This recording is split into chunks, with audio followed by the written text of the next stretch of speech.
पाकिस्तान की फौज जो है यहाँ पर हमारे एरिया में कदम रख लिया था उन्होंने।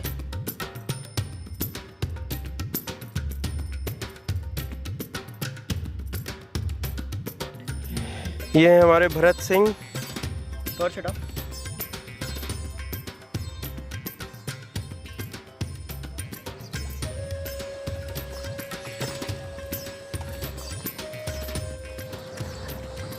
Me and Bharat started our journey from Gadisar Lake in Jaisalmer. And let me tell you, Gadisar is known for its beautiful sunrise. और अगर आप यहाँ आओ तो मछलियों को दाना डालना मत भूलिएगा, क्योंकि यहाँ पे है बहुत सारी मछलियाँ।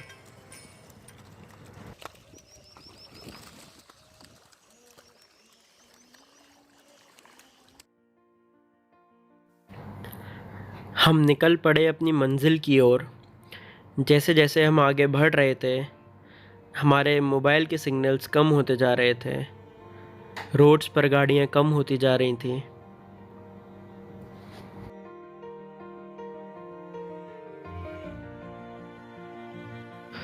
इस सुनहरी धरती में कई ऐसे मिरेकल्स हुए हैं जिससे साइंस आज भी अनजान है।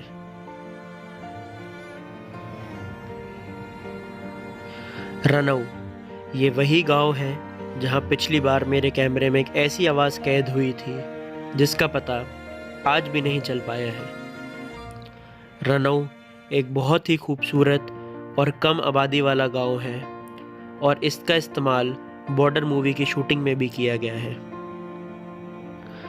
और अगर आपने मेरा तन्नौट का वीडियो नहीं देखा है तो you will get link in description. और ऐसे ही एक मिरेकल को जानने के लिए हम जा रहे हैं घंटियाली माता के मंदिर, जो कि बॉर्डर और तन्नौट से सिर्फ कुछ किलोमीटर पहले पड़ता है।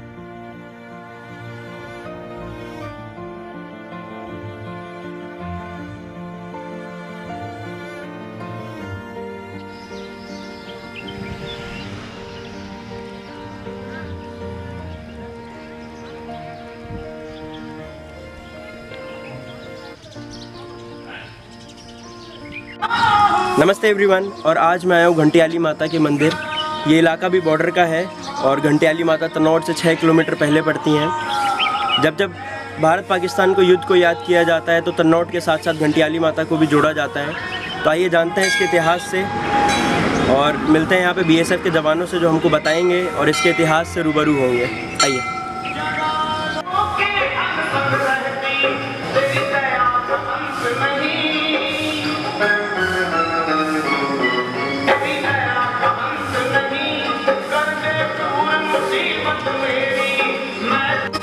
तो हमारे साथ है गोपाल कृष्ण जी, जो कि जम्मू एंड कश्मीर से हैं और इस मंदिर को 5-6 साल से यहाँ पर हैं, यहाँ पे पूजा करते हैं माता की और इसके इतिहास को बहुत अच्छे से जानते हैं ये।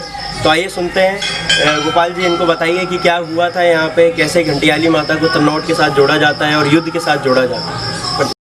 हाँ, माता जी जो है 7 बहन हैं, तन्नौट राय, घंटियाली राय, ये दोनों सखी रियल सिस्टर हैं। इनकी जो बाकी बहन है वो जैसलमेर में ही उनके मंदिर है, 7 बहनों के जो, और इनका एक भाई है, उनका भी मंदिर है जैसलमेर के अंदर ही। 1965 में जब तन्नौट और घंटियाली मंदिर में पाकिस्तान ने अटैक किया था, तो जो सेना मतलब लड़ाई के दौरान आगे पाकिस्तानी फ़ौज इस मंदिर में आ गई, इस मंदिर में घुस गई। इस मंदिर में उन्होंने पहले तोड़ फोड़ की, मूर्तियाँ माता जी की जो स्वयं प्रकट थी, तो पाकिस्तानी सेना में आपस में उनकी बहस हो गई कि ये भगवान तो सबका एक है, मूर्तियाँ ऐसा मत करो, ये मत तोड़ो। तो उन्होंने आपस में लड़ाई झगड़ा शुरू हो गया, तो आपस में लड़ने लगे। तब तक एक जो उनका पाकिस्तानी सैनिक था माता जी का श्रृंगार खोलने लगा। तो जैसे श्रृंगार खोलते माता जी का, तो सारी सेना है जो पाकिस्तान की अंधी हो गई। कहते हैं कि जिस पाकिस्तान की सेना है जो सारी अंधी हो गई थी, तो वो आपस में ही लड़ झड़ के मर गए, फायर करने लगे, आपस में ही मर गए। और जो मतलब फायर से नहीं मरे, जैसे वो भटक गए, तो इस रेतीले एरिए में वो पानी कुछ कोई व्यवस्था नहीं है, वो भटक के मर गए। वो पाकिस्तानी सेना 3000 लगभग आज भी इस मंदिर के पीछे उनकी जो कब्र उनको जहाँ पर दफनाया था वो उधर ही कब्र बना रखी है। मैं इससे पहले भी इस मंदिर में कई बार आ चुका हूँ। इस मंदिर के पीछे 3000 पाकिस्तानी सैनिक की कब्र भी है, ये मुझे आज पता चला। और उसे देखने के लिए मैं बीएसएफ के जवान चौबे जी के साथ निकल पड़ा। 1965 के अंदर पाकिस्तान की फौज जो है यहाँ पर हमारे एरिया में कदम रख लिया था उन्होंने। तो फिर माता प्रकट हुई तो माता ने उनका रास्ता उल्टा पुल्टा कर दिया, कोई इस साइड से कोई इस साइड से। तो दूसरे वाले पार्टी ने सोचा ये हमारे दुश्मन, इनने सोचा ये हमारे दुश्मन है। तो जिस कारण तो आपस में वो लड़ मरे, तो उनका यहीं पर खात्मा हो गया। और जाके माँ ने ये काम हमारे फौज के पक्ष में जो है सुरक्षा जताई है, तो इसलिए हम उनको माना करते हैं और पूरा भी देश मान रहा है। और जितने भी उनके सही जवान थे पाकिस्तान के, सभी कब्र में दबा रखे हैं। और उसके बावजूद जो है बाद में फिर वो जो मूर्तियाँ खंडित करने के लिए आए दूसरे बार तो पार्टी, तो उसमें आपस में ऐसे मरवाद जो उनके जितने गहने थे निकालने शुरू किए तो सबके आँख फूट गए, जिस कारण वो वहीं अंधे हो गए। और यहीं पर ही हमारा पानी है, पूरे बॉर्डर को सप्लाई करता है। ये जितना भी हमारा बॉर्डर है इधर का, टोटल बॉर्डर के लिए पूरे टैंकर हमारे बीएसएफ के इधर से पानी भरते हैं। It is said, where science ends, spirituality begins, and this place is true evidence of it. इस जगह को जानने के लिए मैंने कई बार अलग अलग तरीके से ट्रैवल किया है, और इस जगह की एक ख़ास बात है कि हर बार ये मुझे कुछ नई बात बताती है। हर बार मुझे वक्त की कमी महसूस हुई और हर बार लगता था कि इन नज़ारों को बस रोक लूं। इसलिए मैंने और भरत ने फैसला किया कि हम इस बार पूरी रात रेगिस्तान के बीच में बिताएंगे। हमारे नीचे रेत और ऊपर खुला आसमान होगा।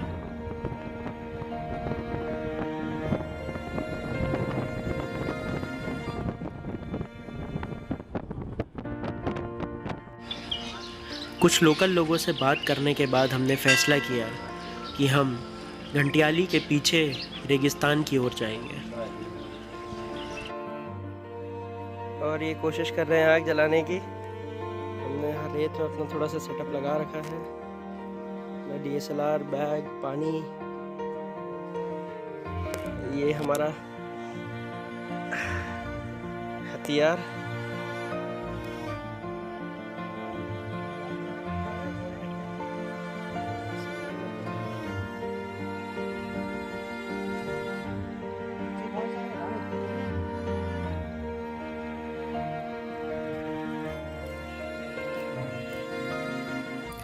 हमें लोकल लोगों ने सलाह दी कि यहाँ पे 2 चीज़ों से हमें बच के रहना होगा। पहला जहरीले बिच्छू और दूसरा बांडा सांप। ये दोनों इतने जहरीले हैं कि अगर ये काट ले तो कुछ ही घंटों में इंसान की मौत भी हो सकती है। इसके थोड़ी देर बाद वही हुआ जो हम नहीं चाहते थे। मेरे हाथ के बगल से कुछ आवाज़ आई और मैंने पलट के देखा तो वहाँ एक जहरीला बिच्छू था।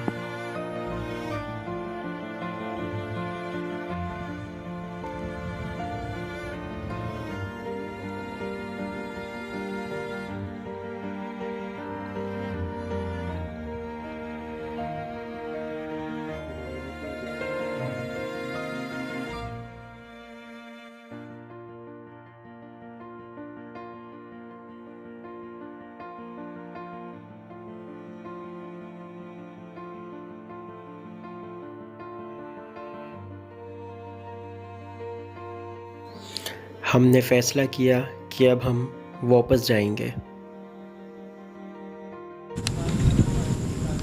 इस फैसले से मैं और भरत खुश तो नहीं थे, मगर मजबूर ज़रूर थे। और उस रात एक और ऐसी चीज़ हुई जो शायद ही किसी को रेगिस्तान में देखने को मिलता है।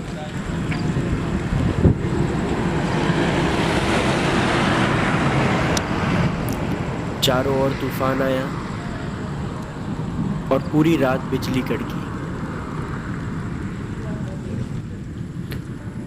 और उस रात हमने रेगिस्तान में बारिश देखी। वो चीज़ मैं कैमरे में कैद तो नहीं कर पाया, पर वो मेरी आंखों में ज़रूर कैद है। पीछे मुड़ के जब मैंने देखा तो पता चला कि कुछ पल पहले तो बिच्छू के आने से मैं खुश नहीं था, मगर शायद बिच्छू की वजह से ही हमारी जान बच पाई। और ये सब सिर्फ पीछे मुड़ के देखने पे ही पता चलता है।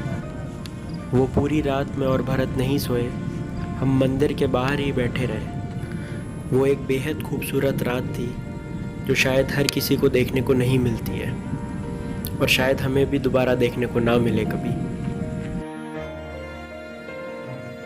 हम अपने साथ बहुत सारी यादें लेके जा रहे थे, मगर एक वादा भी करके जा रहे थे कि फिर आएंगे मुसाफिर बन के।